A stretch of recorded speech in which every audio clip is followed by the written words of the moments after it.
Welcome back, students. In the today lecture, we will discuss the rest part of the elevation in boiling point.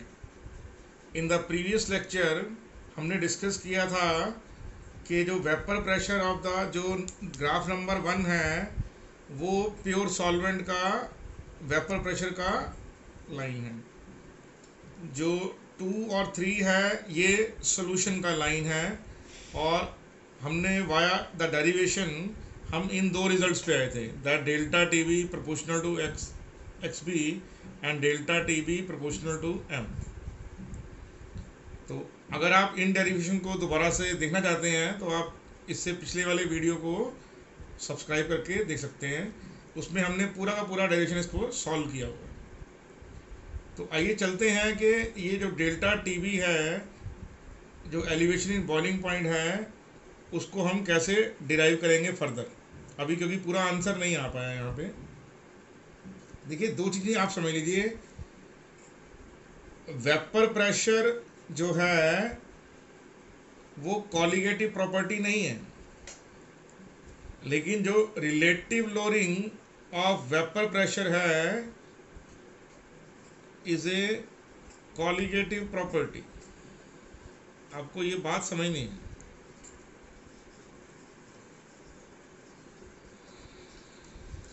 Vapor pressure is not colligative,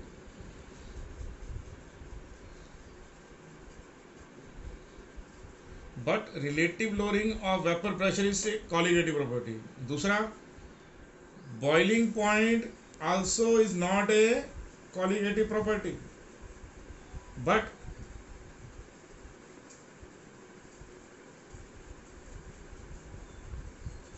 elevation in boiling point is a colligative property.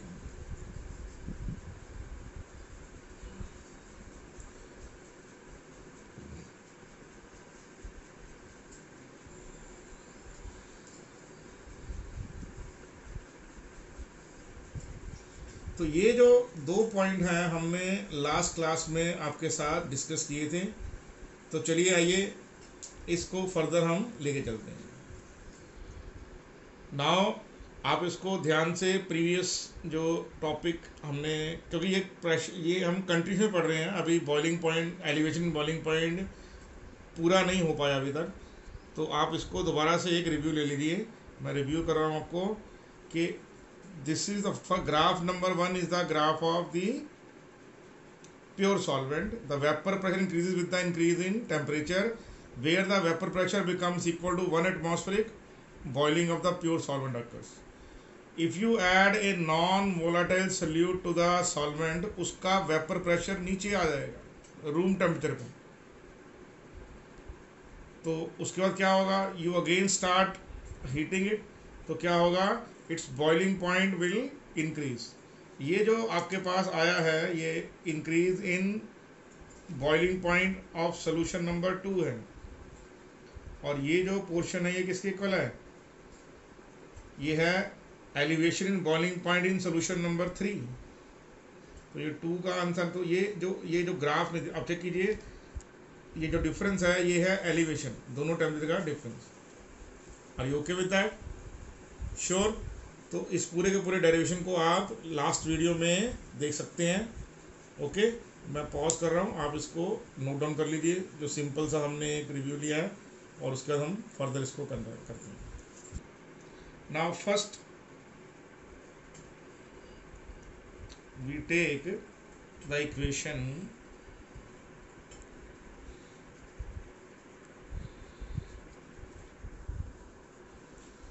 क्या equation लिया हमने, P naught A minus P A by P naught A equal to chi B. Clear understood? ठीक है, ये आप जानते हैं relative lowering in vapour pressure है। फिर क्या करेंगे आप, अब इसको डिवाइड कीजिए, P naught A by P naught A minus P A by P naught A equal to chi B. तो आंसर आ गया 1 minus P A by P naught A equal to chi B. तो अब क्या करेंगे आप, इसको लेफ्ट में देंगे और इसको राइट में ले जाएंगे। तो answer will be what, answer will be 1 minus chi by is equal to P A by P naught. इसका मीनिंग क्या हुआ? आप सबको मालूम है P naught A is greater than P A. तो ये जो रिलेशनशिप है ये आपके पास आ गया। Partial vapour pressure of the solution divided by pure vapour pressure of the solution of the solvent, sorry, okay. Partial vapour pressure of the component divided by pure vapour pressure is equal to which term? 1 minus mole fraction of the solute. तो एक ये नया relation आपके mind में आ गया जो अभी तक हमने डिस्कस नहीं किया हुआ। तो ये नया रिलेशन आ गया। तो आप इसको आप मान लीजिए ये 1 हो गया आपके पास। फिर आप दोबारा से लीजिए तो पी नॉट ए ग्रेटर देन पी है, ये आपको पॉइंट क्लियर होना चाहिए, ठीक है जी। सेकंड, आप क्लॉसियस क्लैप्रियन इक्वेशन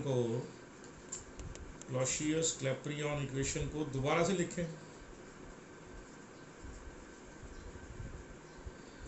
इक्वेशन क्या है? इक्वेशन है log of vapor pressure at temperature T2 by vapor pressure at T1 is enthalpy of evaporation divided by R T2 minus T1 by T1 T2। ये आपको मालूम ही है, आपने वेपर प्रेशर के अंदर ऑलरेडी इस प्रॉपर्टी को पढ़ा हुआ है कि जो लॉग, ये है log natural law vapour pressure of 2। तो यहाँ पर क्या है? P2 क्या है? Vapour pressure at T2। P1 क्या है? Vapour pressure at T1 of the solution. Okay, clear understood now? Okay, now for a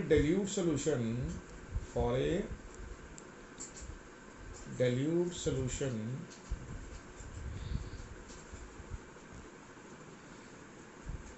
consider T1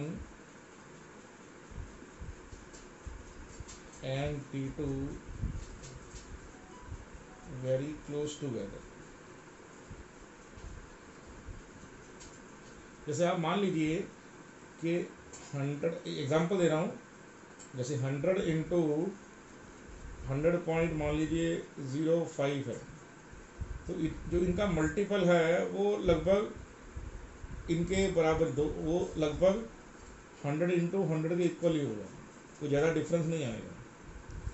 लेकिन इनके डिफरेंस को हम नेगलेक्ट नहीं करेंगे, लेकिन इनके मल्टीपल को हम नेगलेक्ट कर सकते हैं। Are you getting me? मान लीजिए T1 और T2 की वैल्यू, मान लीजिए एग्जांपल ले रहा हूँ मैं जस्ट फॉर एग्जांपल कि मान लीजिए T1 की वैल्यू 100 है, T2 की वैल्यू 100.05। तो इनकी जो मल्टीपल की वैल्यू है वो लगभग इन दोनों, मतलब T1 into T2 equal to T1 into T1 हो जाएगी। इस समय कोई ज़्यादा डिफरेंस नहीं आएगा आपके पास। तो हम इसका मतलब क्या होगा? हम T1 T2 को T का स्क्वायर लिख सकते हैं। तो फॉर ए dilute सॉल्यूशन हम क्या मानेंगे कि जो T1 और T2 है बहुत क्लोज टुगेदर हैं और वो वैल्यू है आपके पास मान लीजिए T। तो ये जो एक अप्रॉक्सीमेशन लेना है, क्या लेना है आपने? एक अप्रॉक्सीमेशन लेना है फॉर ए dilute सॉल्यूशन। तो यहाँ पर आंसर क्या आ जाएगा? T1 T2 की जगह क्या आ जाएगा? T इंटू टी क्या आ जाएगा? T का स्क्वायर, और ऊपर क्या आ जाएगा? Delta T। Are you sure? Clear? तो अब हम क्या करेंगे?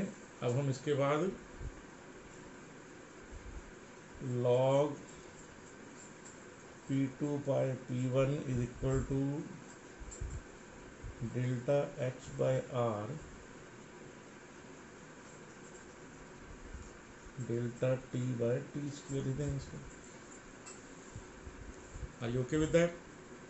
मैं दोबारा कह रहा हूँ आपको, मैं मान के चल रहा हूँ कि बहुत ही डाइल्यूट सॉल्यूशन है, और इतना डाइल्यूट सॉल्यूशन है कि even after the formation of the solution still concentration of solute is very very low. तो ये हमने एक अप्रॉक्सीमेशन लिया है, दोबारा समझ लीजिए अप्रॉक्सीमेशन क्या लिया है कि बहुत ही डाइल्यूट सॉल्यूशन है और प्योर सॉल्वेंट में क्या 100% सॉल्वेंट है ही, प्योर सॉल्वेंट में तो 100% सॉल्वेंट है ही। सॉल्यूशन के अंदर भी मान लीजिए 99.99999% क्या है, सॉल्वेंट ही है, तो सॉल्यूट लगभग ना के बराबर है। तो that's why we can take these two values very near to each other. तो हमने इनको टी मान लिया, T1 equal to equal to T, लेकिन इनके डिफरेंस को हमने, क्योंकि ऊपर डिफरेंस जो है उसको हम नेग्लेक्ट नहीं कर रहे।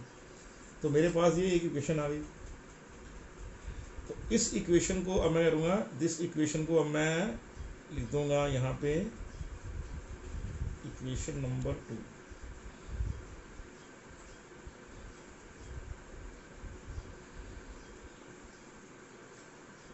जैसे यहाँ पर P not a greater than P ए है, सेम टू सेम यहाँ पर भी क्या है, यहाँ पर P2 ग्रेटर देन P1। अब हम यहाँ पे इस इक्वेशन को 2 लिख दिया, 2 इसको हमने, अब इक्वेशन अगेन टेकिंग ए,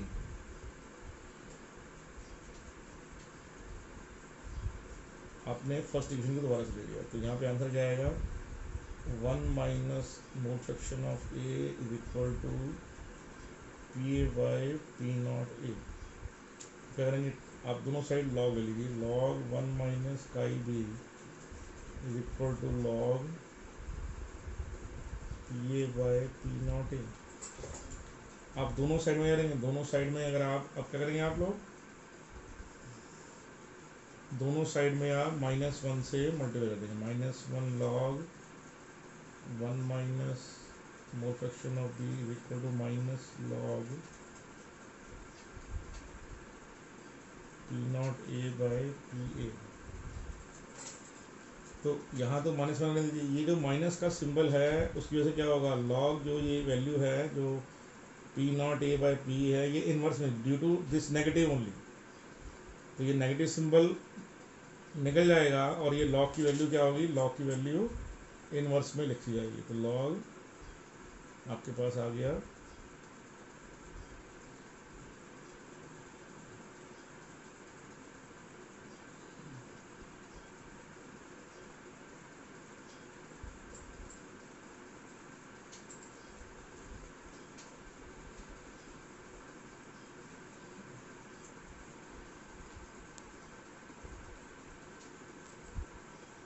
दोबारा समझिए how I am doing that. आपने दोबारा से इस इक्वेशन को लिया यहाँ से 1 को, और इस इक्वेशन में आपने लॉग लगा दिया दोनों साइड पे, ठीक है जी। इस इक्वेशन को लिया, दोनों साइड पे लॉग लगा दिया, फिर लेफ्ट हैंड साइड में -1 से मल्टीप्लाई किया, राइट हैंड साइड से -1 से मल्टीप्लाई किया। तो ये माइनस तो माइनस रहा, खैर, लेकिन ये माइनस की वजह से क्या होगा, ये जो लॉग है ये रिवर्स ऑर्डर में लिख दिया हमने और नेगेटिव सिंबल को हटा दिया। तो इसका मीनिंग क्या हुआ, जहाँ पर log P naught A by P है वहाँ पे माइनस लॉग 1 माइनस काई भी आ सकता है, मतलब इक्वेशन नंबर 3 हो गई। Clear understood now. तो क्या करेंगे आप ये थर्ड जो वैल्यू है वो यहाँ पर लॉग P2 बाई P1, क्योंकि पी नॉट ए ग्रेटर देन पी ए है और P2 भी ग्रेटर देन P1 है, तो इसको आप अप्रॉक्सीमेशन नहीं करेंगे, जो इक्वेशन नंबर 3 है उसको आप इक्वेशन नंबर 2 में लगा सकते हैं। Are you okay with that? ठीक है, आर यू श्योर? तो मैं इसमें से जो ये जो ग्राफ है इसको मैं हटा रहा हूँ, यहाँ पे देखिए ध्यान से।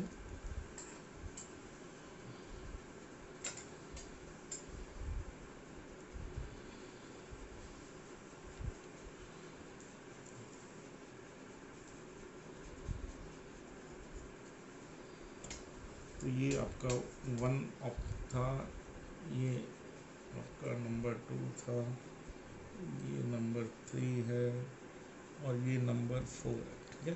थोड़ा सा भर गया बोर्ड, लेकिन ओके, प्रॉब्लम नहीं है। तो क्या करेंगे अब आप, जो 3 है उसको 2 में पुट कीजिए, पुट 3 इन 2। तो 2 में क्या है, log P2 बाई P1, तो यहाँ पे क्या लेंगे, यहाँ पे आ जाएगा minus log 1 minus chi B is equal to delta H पर into delta T divided by R T का square. Clear understood now? Sure? आप दोबारा से यहाँ से पॉइंट नंबर 1 से लेके यहाँ से लेके अच्छे ढंग से हर पॉइंट बाय पॉइंट समझते जाइए। तो मैं ये इक्वेशन है आपके पास क्या आ गई, ये इक्वेशन नंबर आपके पास अब ये 4 आ गई। श्योर? अब इसको पॉइंट बाय पॉइंट चेक कर लीजिए। मैं इसको फिर रब करने वाला हूँ। आप देखिए दोबारा से हमने क्या लिया, रिलेटिव लोडिंग को दोबारा से लिया, पी नॉट ए को पी नॉट ए से डिवाइड कर दिया, पी ए को मतलब आप इसको कुछ नहीं किया, सिंप्लीफिकेशन किया, फिर काई भी को उधर ले गए, पी ए को उधर ले गए। तो अब पी नॉट ए ग्रेटर देन पी ए होता ही है, सबको मालूम है। फिर हमने क्लैशियस क्लैपियन इक्वेशन को दोबारा से लिया, log natural of P two by P one, इसको देखा, जो P2 है वो ग्रेटर देन P1 है because T2 greater than T1 है। क्लियर नहीं clear? T2 greater than T1। For a dilute solution आपने मान लिया कि सोल्यूशन डिल्यूटेड है, तो सॉल्वेंट जो है वो अगर प्योर सॉल्वेंट है तो वो है ही है 100%, लेकिन in solution also it is 99.9999%। It means solute is negligible amount. आपने जो T1 और T2 को नियरली इक्वल मान लिया है, तो ये T इंटू टी स्क्वेयर हो जाएगा और ये डेल्टा T हो जाएगा। तो ये डेल्टा T हो गया और ये T स्क्वेयर हो गया। उसके बाद आपने दोबारा से ये इक्वेशन नंबर 1 को लेना है, लेने के बाद दोनों साइड में लॉग लेना है, लॉग लेने के बाद -1 दोनों साइड में लेना है, और फिर ये माइनस का सिंबल हटाकर इसको इन्वर्स में ले देना है। फिर जो इक्वेशन नंबर 3 की जो वैल्यू है इक्वेशन नंबर 4 में पुट कर देना है। Are you okay with that? तो इसको नोट डाउन कीजिए please. Now you know the log expansion of 1 minus x, तो अब log 1 minus x का एक्सपेंशन यहाँ पे लगा दीजिए, ये माइनस का सिंबल बाहर आने दीजिए अभी, तो ये हो जाएगा minus mole fraction of b minus mole fraction of b square by 2 minus mole fraction of p का cube divided by 3 minus so on is equal to delta H V delta T divide by R T square. Because जो chi B की value है वो बहुत small होती है, is very small, क्योंकि because dilute solution है।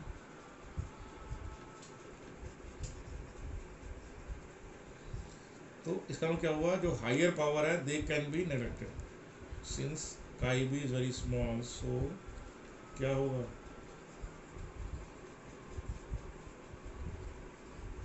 Higher powers can be neglected. आप हायर पावर्स को नेग्लेक्ट कर देंगे तो क्या आंसर आएगा, minus of minus chi B is equal to delta H B by delta T by R T square.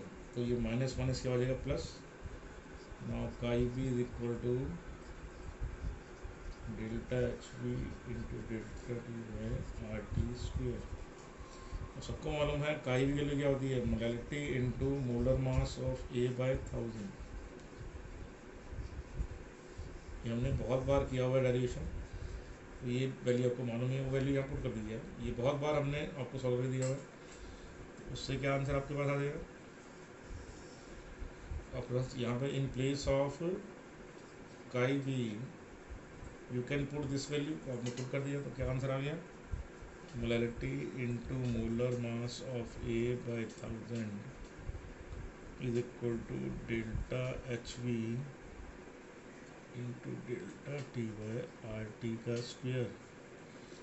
Cross multiply कीजिए तो आंसर क्या आ गया, डेल्टा, ये क्रॉस मल्टीप्लाई कीजिए क्या आ गया, molality into M A R T square divide by 1000 into enthalpy of vaporisation is equal to delta T.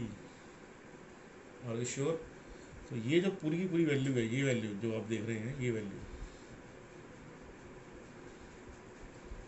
Value के बी के इक्वल है, किसके इक्वल है, के बी इक्वल। आंसर आ जाएगा K B M is equal to delta T. तो K B यहाँ पर क्या है, के बी का मतलब है मोलर एलिवेशन कांस्टेंट, क्या मतलब है, मोलर एलिवेशन कांस्टेंट, या फिर इसको हम बोलते हैं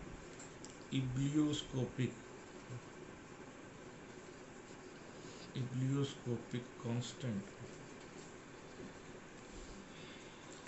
ओके, क्लियरली अंडरस्टूड और नॉट? इजी है कि नहीं बताइए मेरे को।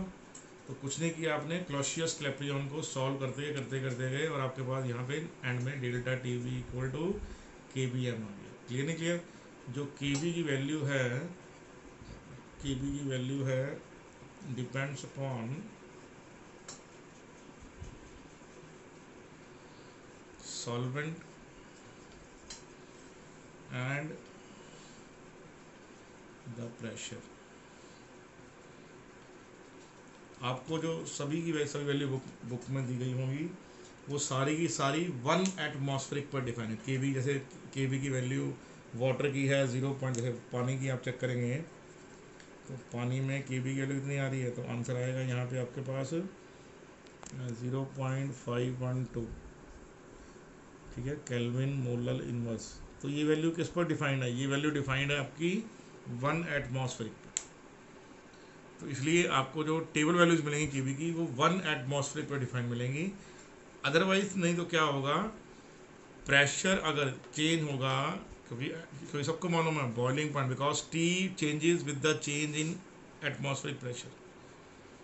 अगर एटमॉस्फेरिक प्रेशर कम होगा, ऑब्वियस है boiling point of pure solvent भी कम हो जाएगी। क्लियर आपको मेरी बात समझ आ गई? मैं दोबारा बोल रहा हूँ, अगर एटमॉस्फेरिक प्रेशर लो हो जाएगा तो boiling point of the solvent भी लो हो जाएगा। जैसे वाटर की आपको जानकारी रहनी होगी, वाटर की जो वैल्यू है वो 1 एटमॉस्फेरिक पर तो ये है 0.512, लेकिन अगर आप इसका एटमॉस्फेयर चेंज कर देंगे, मान लीजिए आप एवरेस्ट पे जाके के बी वैल्यू चेक करेंगे तो फिर वो वैल्यू 0.512 नहीं रहेगी, the value will be different, value different होगी। क्यों डिफरेंट होगी? क्योंकि मोलर मास चेंज होने वाला नहीं है उसका। क्लियर नहीं? मोलैलिटी भी आपको पता ही है, इंडिपेंडेंट ऑफ टेम्परेचर है। क्लियर नहीं क्लियर? तो जो वैल्यू चेंज होगी वो टी की चेंज होगी।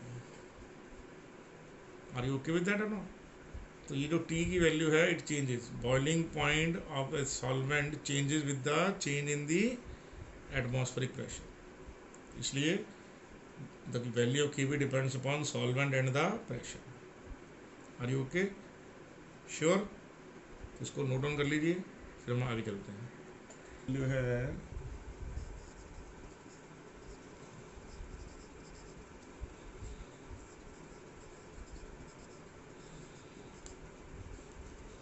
The value of Kb is equal to RT² Ma 1000/hv। तो अगर आप मान लीजिए इसको Ma को डिवाइड कर देते हैं इसके साथ, तो क्या होगा RT² 1000/, तो अगर आप डेल्टा HP को मोलर मास से डिवाइड करेंगे तो यही वैल्यू क्या होगी, लेटेंट हीट ऑफ वेपोरेशन में चेंज होगी। याद रखिए डेल्टा HP क्या होता है, एंथैल्पी ऑफ वेपोरेशन, जो कि पर मोल में डिफाइन होता है। जब आप पर मोल की वैल्यू को उसी के मोलर मास से डिवाइड कर देंगे तो आंसर इसमें आ जाएगा लेटेंट हीट में, जो पर ग्राम में होती है। तो याद रखिए जो इंथैल्पीज होती हैं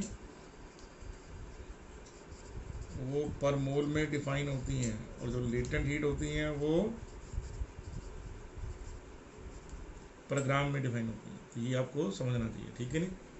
और श्योर सेकेंड पॉइंट आपको जानना है वो ये है Kb की वैल्यू क्या है यहाँ पे, तो आंसर है RMA T² को मैंने T कर दिया और लिख दिया 1000/ΔHV।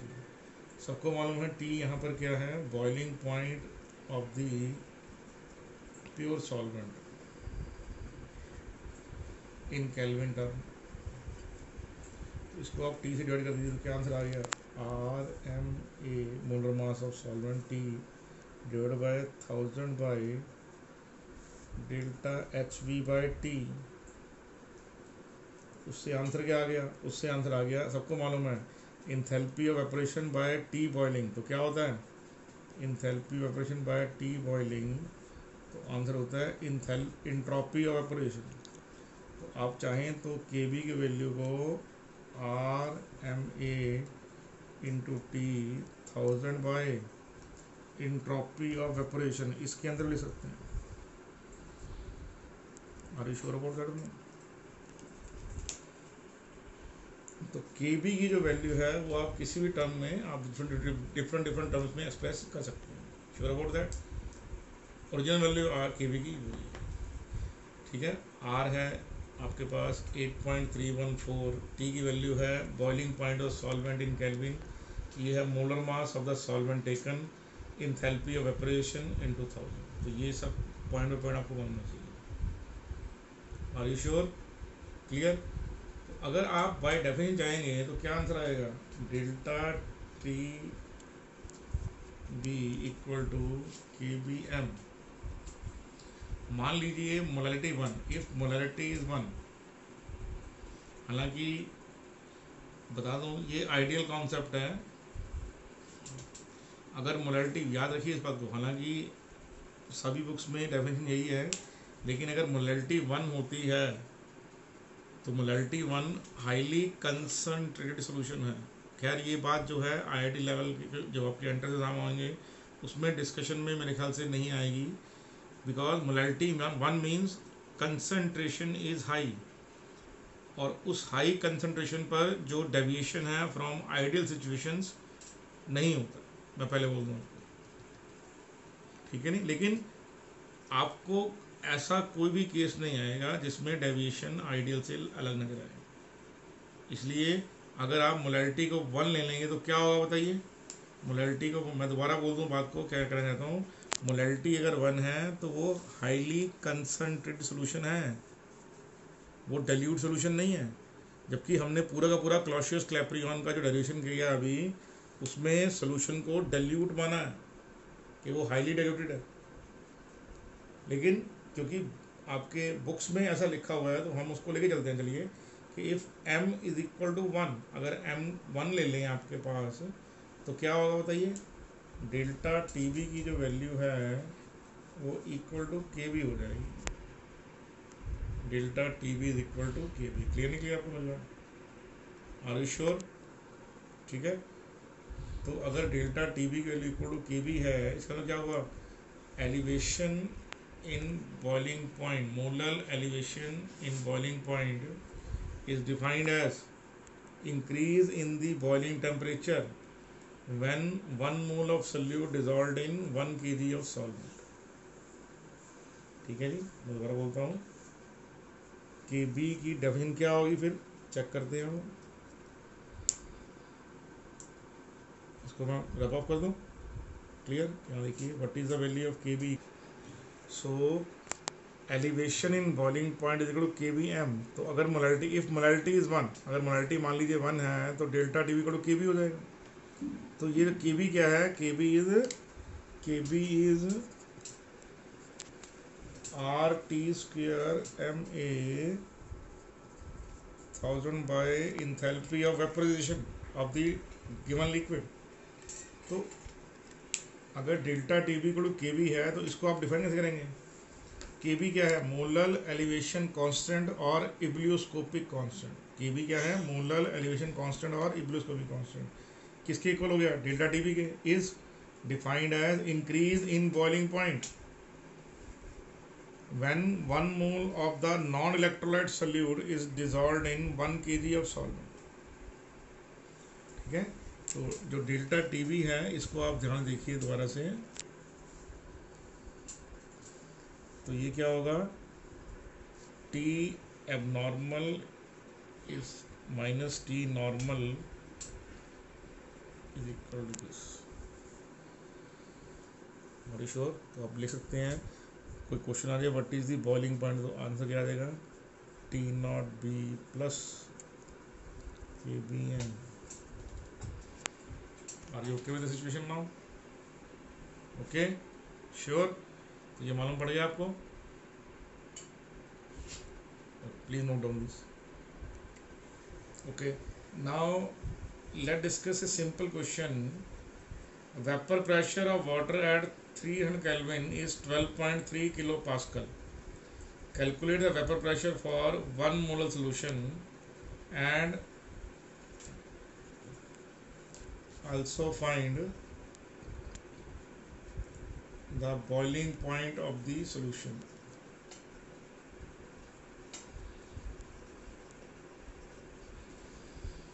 Is that clear to you or not? ठीक है, तो आपके पास क्या आ गया, P naught A minus P A by P A is equal to molality into molar mass of A by 1000.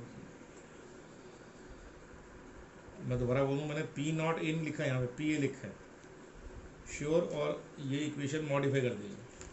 तो पी नॉट ए की वैल्यू क्या है यहाँ पर, ठीक है, पी नॉट ए की वैल्यू है प्योर प्रेशर की 12.3 kilo pascal.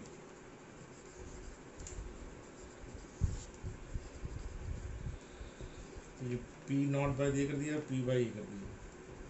Molality is 1, molar mass of water is 18 divided by 1000. तो ये हो जाएगा 12.3 P A is equal to what, 18 by 1000. तो ये कट के 1 हो गया, माइनस का हो जाएगा प्लस हो गया. This minus will cancel out और यहाँ पे जाके प्लस हो गया. तो answer will be what, answer will be 1000 plus 18 by 1000 is equal to 12.3 by PA. So what is the value of PA now? PA की वैल्यू कितनी आ गई, 12.3 into 1000 divided by 1018. Are you sure? So in this case PA would be equal to, now you if you solve that, PA will be this. Are you okay with the situation now? Okay. देखिए एक बड़ी interesting point है यहाँ पे, आपको मालूम है P naught A minus P A by P naught ए की जो वैल्यू है वो मोलैलिटी इंटू, मतलब मोल फ्रैक्शन के इक्वल है, मतलब कि molality into molar mass A by 1000. ठीक है जी. और डेल्टा टी बी की वैल्यू है equal to K B M. तो in place of molality you can put this value also. Are you sure? तो याद रखिए इस बात को आप लोग कि अगर आप चाहें तो इस इक्वेशन में मोलैलिटी की जगह ये वैल्यू पुट कीजिए. तो P naught A minus P A by P naught A किसके इक्वल हो गया आपके पास, delta T B K B into molar mass of A by 1000. इसका मतलब क्या हुआ, जो रिलेटिव लोअरिंग है और एलिवेशन बॉइलिंग पॉइंट है, they are directly related. Are you okay with that, sure about that? तो ये भी एक बहुत इंपॉर्टेंट पॉइंट है जो आपके माइंड में आपको क्लियर होना चाहिए. If relative lowering is directly given to you, you can directly find out that value of delta T B without knowing the molality. Molality जाने बिना भी आप डेल्टा टी बी निकाल सकते हैं. Clear understood? Are you sure? चलिए, okay. You can find out the value of TB here by using this equation or by using this simple equation also. तो आपकी मर्जी है आपने क्या यूज़ करना है. ये तो एक तरीका बताया मैंने आपको कैसे दोनों चीज़ें रिलेटेड हैं. क्लियर नहीं क्लियर? तो डेल्टा टी बी की वैल्यू क्या होगी, T B minus T naught B is equal what is value of K B. Value of K B is 0.52 for water. What is molality, तो answer है 1. तो T B की value कितनी आ गई, T naught B plus 0.52. T not भी कितना होता है 373 केल्विन फॉर वाटर. तो आंसर आ गया 373.52 केल्विन. क्या है ये, boiling point of the 1 molar solution. याद रखिए इस बात को, डेल्टा टी बी की वैल्यू है यहाँ पे 0.52, 1 मोलर सॉल्यूशन है. तो चाहे यहाँ पे 1 molar any 1 molar of any non volatile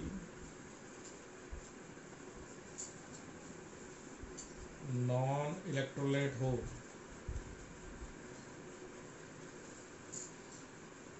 तो सभी के लिए वैल्यू यही आएगी. चाहे वो 1 मोलर ग्लूकोज हो, चाहे 1 मोलर सुक्रोज हो, चाहे 1 मोलर ग्लैक्टोज हो. ओके. अगर वो नॉन इलेक्ट्रोलाइट है और 1 मोलल है तो सभी का आंसर यही है। Are you sure about that और not? Sure? Okay okay fine. Now एक और क्वेश्चन हम डिस्कस करने वाले हैं, हम वो भी वेपर प्रेशर पे ही है। मान लीजिए 30 ग्राम का एक नॉन वोलेटाइल सोल्यूट आपने डिजोल्व किया है 90 ग्राम वाटर में, तो vapour pressure of the solution है वो 2.8 किलो पास्कल है। आपने उसी सोल्यूशन में, सेम सोल्यूशन में 18 ग्राम वाटर और ऐड कर दिया, तो नया वेपर प्रेशर जो है वो 2.9 आ गया। बताइए वो जो सोल्यूट आपने 30 ग्राम ऐड किया है उसका मोलर मास क्या है और साथ में प्योर वेपर प्रेशर क्या है। ये दो सिचुएशन आपके पास। तो पहले आप लिखेंगे सिचुएशन नंबर 1, वो क्या करेंगे आप, P naught A minus P A by P naught A is equal to number of moles of solute by number of moles of solute. मैं आपको क्वेश्चन करने से पहले बता दूँ, अगर आप यहाँ पर इसकी बजाय ये इक्वेशन यूज़ करेंगे, P naught A minus P A by P A is equal to N B by N A. आप दोनों इक्वेशन चेक कीजिए कि ये इक्वेशन ये इक्वेशन ज़्यादा एक्यूरेट है विदाउट एनी अप्रॉक्सीमेशन। इस इक्वेशन में अप्रॉक्सीमेशन लिया गया लेकिन आपको इसी के हिसाब से आंसर दिया गया। अगर हम इस इक्वेशन को लेके चलेंगे तो मोलर मास की वैल्यू आएगी 34 ग्राम पर मोल, और अगर इस इक्वेशन लेके चलेंगे तो आंसर की वैल्यू आएगी 23 ग्राम पर मोल। अब मैं आपको बता दूं ये आंसर, ये इक्वेशन ज़्यादा एक्यूरेट है, लेकिन क्योंकि आपके एनसीईआरटी में आंसर इसके हिसाब से लिखा गया है, ठीक है, तो हम इसी को लेके चलेंगे। हालांकि मैं दोबारा बोल दूं आपको, this is a more accurate equation. ये जो आंसर देगा बिल्कुल सही देगा यहाँ पर आंसर आपका, लेकिन जो रिपोर्टिंग आंसर है आपको एनसीईआरटी में वो ये वाला, इसके हिसाब से नहीं है। श्योर? क्लियर? तो अब मैं इसको पी नॉट ए की वैल्यू पता नहीं है आपको तो छोड़ दीजिए। ये हो जाएगा P naught A by P naught A minus P A के लिए यहाँ पे 2.8 kilo pascal divide by P naught A is equal to N B कितना होगा, तो आंसर है 30 by molar mass of solute into, इसको इन्वर्स कर लिखेंगे तो गिवन मास है 90 बाय 18। तो आपके पास आंसर आ जाएगा 1 minus 2.8 by P naught A is equal to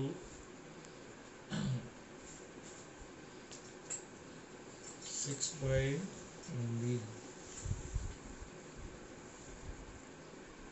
clear to you? ठीक है जी। तो ये हमारे पास इक्वेशन आ गई 1 minus 2.8 P naught A is equal to 6 by M.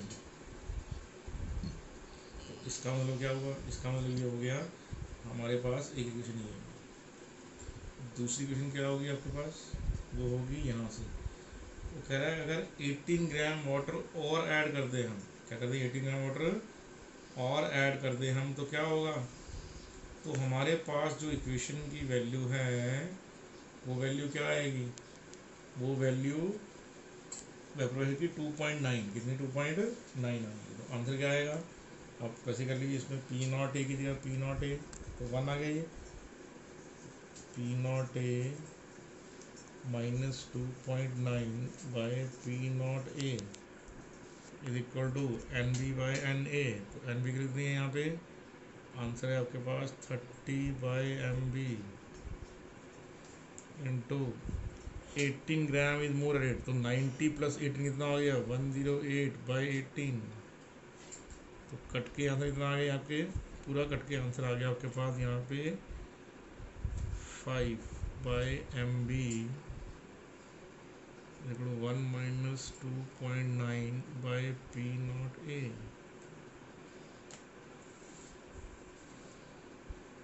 Are you sure about that?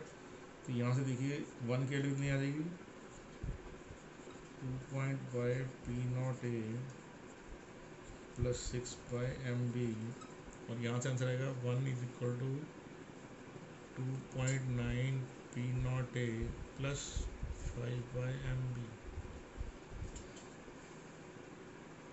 और यू ओके विद दैट? तो आपने करना कुछ नहीं है, 1/P0A को x मान लेना है और 1/MB को y। 1/P0A को x मान लीजिए और 1/MB को आप y मान लीजिए, और इन दोनों लीनियर इक्वेशन को आप सॉल्व कर लीजिए। Clearly understood? कर सकते हैं अपने आप? श्योर? तो जो नई इक्वेशन आएंगी वो कौन सी आएंगी? जो नई इक्वेशन आएंगी आपके पास वो आएंगी 1 इक्वल टू 2.8x, ये दोनों इक्वल आई वैल्यू।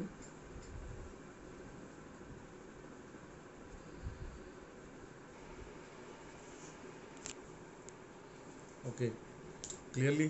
सो उससे क्या होगा, ये जो इक्वेशन है ये हो जाएगा 2.8x 1/MB/y। तो ये ओके, क्लियर अंडरस्टूड ना? तो आप इनको x और y को सॉल्व कर लीजिए, और सॉल्व करके आपके पास आंसर आ जाएगा। ठीक है? तो सॉल्व करने के बाद जो आपके पास आंसर आएगा value of MB will be equal to 34, कितना देगा? 34। Are you okay with that और नो? मैं दोबारा बोल रहा हूँ, आप इसको सॉल्व कर लीजिए। Solve for x and y।